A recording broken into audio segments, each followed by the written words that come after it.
На протяжении последних 2 месяцев я выкладывал шорты, связанные с кей-поп, чем и пытался подготовить канал к этому экспериментальному видео, которое никак не связано с индустрией кинематографа. И судя по статистике, сейчас идеальный момент для того, чтобы попробовать добавить что-то новое для полноценных роликов. В этом видео мы охватим всю кей-поп индустрию, а если вам зайдет подобный формат, то в дальнейшем будут выходить ролики про определенные группы. K-pop, K-pop, K-pop, K-pop, K-pop, K-pop, K-pop, K-pop, Korean pop. K-pop. Начнем со слов. Что такое кей-поп?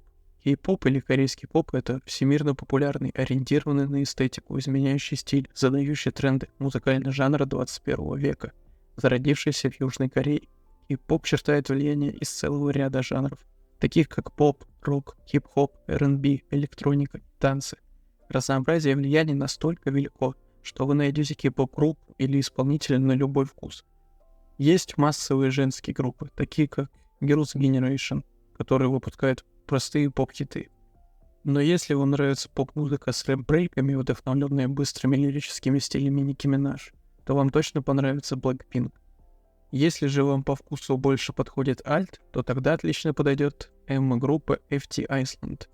Но, несмотря на жанровую ограниченность, кей-поп — это сугубо корейский жанр. Мелодии вдохновлены традиционной корейской музыкой, а тексты песен написаны на корейском языке с редкими примесями английского.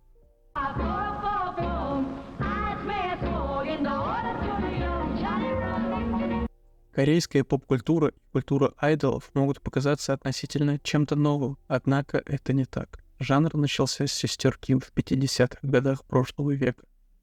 Сестры Ким были родившимся в Корее поп-музыкальным трио, которые не говорили по-английски, но добились известности в США, исполняя проникновенные версии американских поп-песен.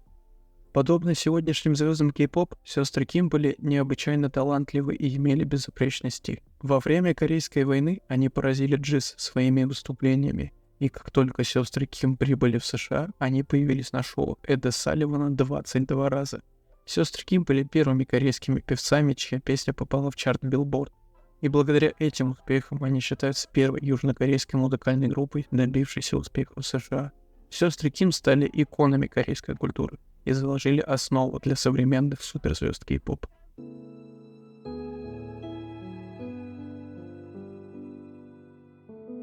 Политическая активность является важной сквозной линией в кей-поп. Не так давно BTS выступали против роста антиазиатских преступлений на почве ненависти в США, и для фанатов кей-поп в Америке стало обычным делом подхватить и полностью срывать расистские темы. В дополнение к попсовой музыке темы в текстах варьируются от борьбы с издевательствами до общественного сознания. Во многом этот акцент на активизме можно отнести к фолк-року, певцу и композитору Ким Мин Ки. В 1970 году он написал короткую, но печальную песню «Утренняя роса». Песня стала гимном молодежного демократического движения во времена политической борьбы. Ким Мин Ки часто использовал свою музыку в качестве активизма, и в конечном итоге из-за этого его альбомы были запрещены.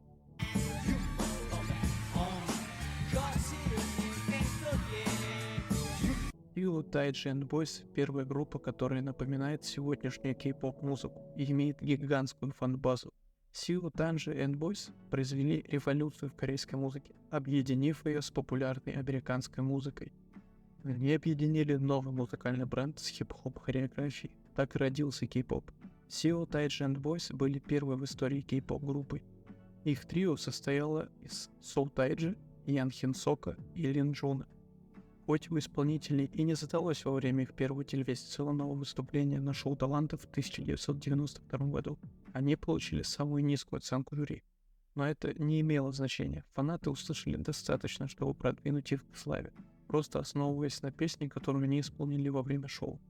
Трек I Know попал в топы и оставался там, взлетев до первого места в чартах синглов Южной Кореи, доминируя на этой позиции более 17 недель. Официальной даты переломного момента в кей-поп не зафиксировано, но многие приписывают его происхождение бурному телевизионному дебюту Seo Taiji and Boys и последовавшей их волне успех. Seo Taiji and Boys объединили поп-музыку в западном стиле с текстами на корейском, которые выходили за рамки культурных норм, приемлемых в поп-культуре того времени.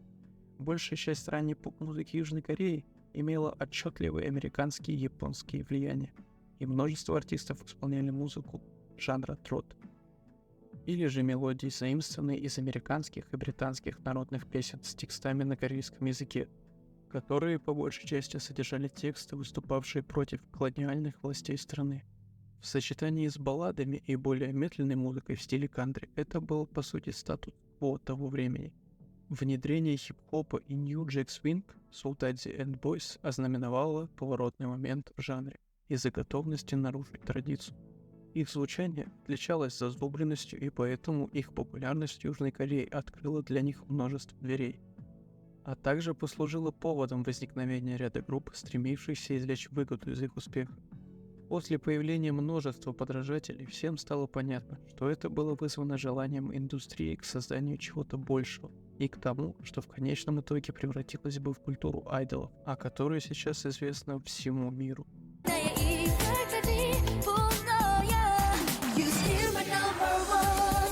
Первая волна айдол-групп набрала обороты после того, как Sue Taiji and Boys оставили свой след в истории. В конце 90-х на сцену вышли 3 музыкальные студии: SM Entertainment или же SM Tone, YG Entertainment и GIB Entertainment, созданная GI Park, установив проверенный процесс создания айдолов, который остается столь успешной формулой и по сей день. Из этого трио SM Entertainment была ответственна за создание группы под названием WOT, которая дебютировала в 1996 году. Бойс-бенд, состоящий из 5 разных исполнителей мужского пола, предлагал что-нибудь для каждого: симпатичных участников, яркую одежду и запоминающиеся биты, которые могли понравиться любому. Отход было рукой подать до других похожих групп, дебютировавших на протяжении десятилетия. Взрыв популярности айдолов продолжался и в 2000-х годах за счет появления новых групп по схожей формуле. Группа привлекательных и харизматичных участников, запоминающиеся хип-хоп и поп-треки, которые можно танцевать, и агрессивная стратегия продвижения. По мере того, как магнаты индустрии продвигались все дальше в космос, они постоянно брали то, чему научились у пионеров жанра, таких как Sue Taiji and Boys и групп, которые произошли от них, и передавали это дальше. Формула продолжала совершенствоваться, пока не превратилась почти в науку. Эти подробности включали в себя то, какая хореография, наряд и манеры были популярны среди фанатов, или какие песни нашли бы больше отклик у фанатов, которые изголодались по своим любимым артистам. По мере развития формул стало понятно, что большим успехом пользовались именно бойс-бенды, и девушкам нужно было что-то придумывать для завоевания нужного внимания. Именно так в нулевых дебютировала многообещающая Kwon Bo А, известная также как южнокорейская мегазвезда Боа, обнаруженная SM Entertainment после того, как сопроводила своего брата на шоу талантов в 1998 году. Она прошла 2-летнее обучение, прежде чем дебютировать официально, и в пор она выпустила почти 2 десятка альбомов, ставив свой след в индустрии и заслужив титул королевы кей-поп. Однако, помимо Боа, вскоре на подъеме оказались и женские группы. Талантливые певицы были собраны вместе в таком подразделении, как Girls' Generation, сверкающее гламурное видение женственности с несколькими подгруппами и невероятно запоминающимися прорывными песнями, такими как G. Песня стала вирусной сенсацией в 2009 году, добившись успеха за рубежом, помогая породить новые концепции женских групп, которые в конечном итоге уступили место таким музыкантам, как 2NE1 и Wonder Girls, а затем современным кей-поп-группам. Это доказало, что существуют планы по привлечению корейских артистов на большую мировую сцену. Wonder Girls не совсем прижились у западной аудитории, так как впоследствии прижились нынешние артисты, но все равно это был монументальный момент в истории кей-поп в то время.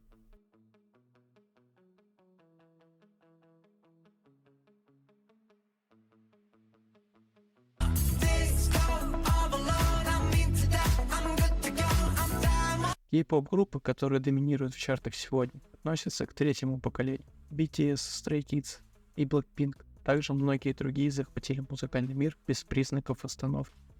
Успех кей-поп третьего поколения в США уникален, потому что традиционно Америка экспортирует культуру, но неохотно импортирует ее. Грубо говоря, в сфере развлечений в США доминирует монокультура, ориентированная на белых. За несколькими заметными исключениями, подавляющее большинство успешных групп, пользующихся поддержкой индустрии, были белыми. Третье поколение кей-поп смогло взломать американский мейнстрим, во многом благодаря социальным сетям. Бум социальных сетей сделал нишевую культуру доступной для распространения по всему миру. Только Инстаграм — это больше, чем сайты для обмена информацией. Это разные пути выхода на рынок, а не просто телевидение и радио. Это платформы, которые при правильном использовании помогут привести кого-то к славе. Музыкальная индустрия любит группы молодых людей, которые могут петь, танцевать и привлекать потребителей в возрасте от 13 до 18 лет. Айдолы в кей-поп не только освещают события в журналах, продают товары, но и необычайно талантливы, имеют безупречный стиль, социально ориентированы и способны привлечь огромное внимание в социальных сетях. Очарование поп-музыки и группы для абсолютно каждого было непреодолимым на протяжении десятилетий. У каждого поколения появляется свой круг поп-звезд, но впервые в Америке они не белые, они азиаты. В этом десятилетии мы не будем углубляться в определенные группы, потому что про них можно рассказать более подробно в отдельных роликах, если вам, конечно же, сойдет подобный формат. Опан Gangnam Style. На протяжении начала нулевых кей-поп постепенно начинал устанавливать планку в Южной Корее и соседних странах, в то время как мир почти 2 десятилетия игнорировал его существование, до тех пор, пока один парень не спел всеми известную песню с причудливым танцем на лошади. Конечно же, это видео не может обойтись без легендарного Psy и его Gangnam Style, являвшимся одним из величайших хитов, которые когда-либо видел мир.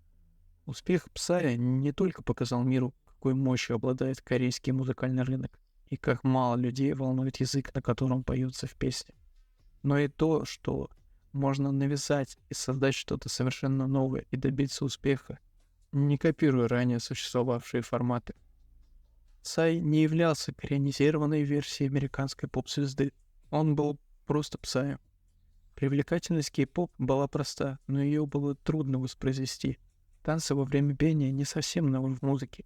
Многие поп-звезды занимались этим и в 90-х. Но преданность шоу и визуальному аспекту, а также абсолютное совершенство движений было чем-то, к чему западная культура на самом деле не привыкла. Культурное влияние образа жизни, который очень сильно ориентирован на совершенство, пробилось в мейнстрим-музыку. Имейте в виду, что Gangnam Style — это не просто удачная песня, ставшая хитом по счастливой случайности.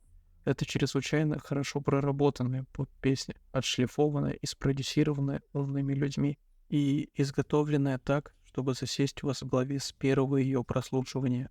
You know that song? You like K-pop? Yeah, K-pop music fire. Yeah, I like В заключении хотелось бы сказать, что, безусловно, кей-поп покорили мир благодаря чрезвычайному вниманию к деталям, солидным инвестициям и блестящему маркетингу. Кажется, что музыке нет места в уравнении, что не совсем верно. К этим артистам нужно относиться и уважать их, как и к любому другому виду артистов. В южнокорейской музыкальной индустрии можно открыть для себя множество замечательных певцов-исполнителей, многие из которых вовсе не являются строго звездами кей-поп. Знакомство с музыкой из разных культур — это обогащающий опыт и признак открытого ума и хорошего отношения к музыке, для которой нет барьеров. Тем не менее, феномен кей-поп — это нечто одновременно завораживающее и пугающее.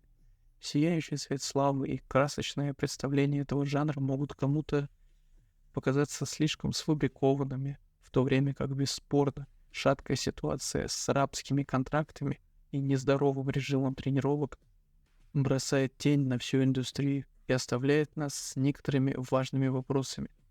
Свое мнение вы можете оставлять в комментариях, где также можно предлагать группы, про которые хотели бы увидеть отдельные ролики. Потому что это видео подходит к концу. Не забывайте про подписку на канал и другие социальные сети в описании. Всем огромное спасибо за просмотр и до новых встреч во всемирной паутине.